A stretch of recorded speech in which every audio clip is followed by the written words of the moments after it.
Live, joining me now from Milwaukee, former Speaker of the House, Fox News contributor Newt Gingrich. Not a bad look, right? No, it's going to be great. And I was telling you last night, I helped blow up some of the balloons. But now, you did point out that this is the largest balloon drop in history, 150,000 balloons. You know for sure. That's what I've been told, that President Trump ordered the largest balloon drop in history, which fits President Is this Trump. Like a Guinness Book of World Records thing? It was fun. And I was down on the floor yesterday, walking around. There's a magic. This is a giant family reunion. And people come from all over the country. Some of them have been coming for 20, 30, 40 years. They all meet up with each other. And there's the excitement of politics, but there's also the excitement just of being together. Yeah. And so this will be a very exciting convention. Of course, with what happened last night and the providential survival of President Trump, he's going to come here and be so overwhelmingly received. By the way, he flew in today. Yeah, I actually saw the motorcade. Yeah. And his attitude was exactly right, which is he's not going to let some guy stop him from If he would have seen you, he would have said, "Newt, come on in, get in the car." Yeah. Let me go back to President Biden. Lower the temperature. All right, that sounds good. Not a bad message. But in the same speech, he mentioned January 6th. But here, he didn't mention the 574 riots in the summer of 2020. Now, at the time, 4 days after the burning down of that police precinct, his vice president put out a bail fund. And I'll give you some details on the other side. Then she went on Stephen Colbert. They're not going to stop. They shouldn't stop. We're not going to stop. Listen. This is a movement, I'm telling you.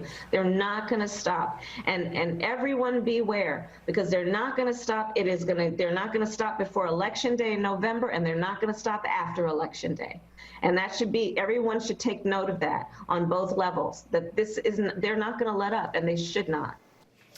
Now, she put out that tweet for the bail fund 4 days after the police precinct was burned to the ground. Now, prior to her tweet, that particular left-wing group brought in about $250,000, and that was in 2019. The year of 2020, when she promoted him, they brought in $42 million. Then what did they do with the money? In August of 21, the bail fund bailed out a guy just been arrested for domestic assault charges, and guess what? That guy went out and killed somebody. And, 3 weeks later, then in 2022, the fund bailed out another man who was facing indecent exposure charges, and then he shot and killed another man.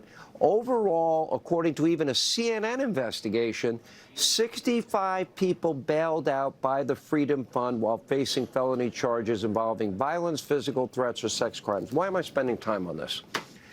Because where's Liz Cheney, Mr. Speaker, when you need her?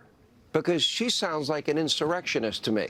Well, look, I want to go to, we can all agree that Kamala Harris on a good day is kind of goofy. We can all agree that the hard left breaks the rules all the time. I mean, look at Antifa in Portland for 2 years, breaking the law every single night. We can all agree that there's a tremendous bias in the media. I mean, the CNN report, President Trump was taken off stage after he fell. That was the initial report. He fell. I mean, with blood, he fell, and that's where the blood came from. But I want to go back to Biden's speech for a minute. A friend of mine wrote me almost immediately after the speech and said, this was like Jimmy Carter's malaise speech. He doesn't accept any responsibility. He doesn't announce any real changes. Like, examples. Yes, we need to have better protection for our political leaders. That's why I'm authorizing the Secret Service to protect Robert F. Kennedy Jr. Yes, we failed totally to provide enough resources to Donald Trump's detail. That's why I'm increasing it. Yes, I have been saying things that are clearly incendiary, and I commit tonight that I'm not going to say any of those things from now to the end of the campaign. I mean, he could have been somebody who told us something real. What we got was total baloney. I would describe that as Biden's baloney speech. I call it the big Joe Biden cognitive lie and cover-up.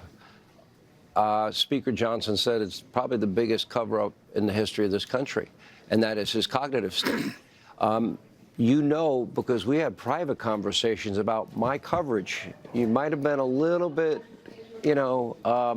how do I say this delicately, a little bit critical. On the edge? Thinking that I think I was proven right in a lot of ways. I wish, but in all truth, I wish I wasn't. By the way, you need had a strong the president. same experience in 2008 and 9 with Obama, where you were the only reporter who was totally correct about Obama. Well, thank you, but, you know, I'm not waiting for credit, and I was right on the Russia collusion hoax, too. But the point is, I wish it wasn't true, but it is. And everybody in the media knows, every Democrat knows, and they all covered it up. Then this debate happened. Oh, my gosh. 3 weeks earlier, they were telling us every video we saw of Joe was a cheap fake. Well, but this may surprise you. I don't think Biden's greatest threat to the United States is his brain. It's his policies. It's his policies. I mean, so if you replace Biden with a more coherent person who's equally crazy, you're not going to get, I mean, and Kamala is slightly crazier than Biden. Well, Whitmer is about as crazy as Biden. Newsom is clearly as crazy as Biden. I mean, it's the policy. He watches the show. I'm just telling you right now. I know. You know, his blood is boiling at this moment. No. He and I actually at one time, I praised a book he'd written called Citizenville. It was a very interesting book. So he's an interesting guy, but he's a left-wing nut. No doubt. Mr. Speaker, great to have you. Great to be with you. You know what? Always. Another convention. This place will be rocking tomorrow night. It'll be a fun couple I'll be days. throwing footballs. It's going to be fun. Yeah, I look forward to it. Thank you for being with us. It's fun to as be on always. the set. You know what? I don't get to see you enough. Good point. All right.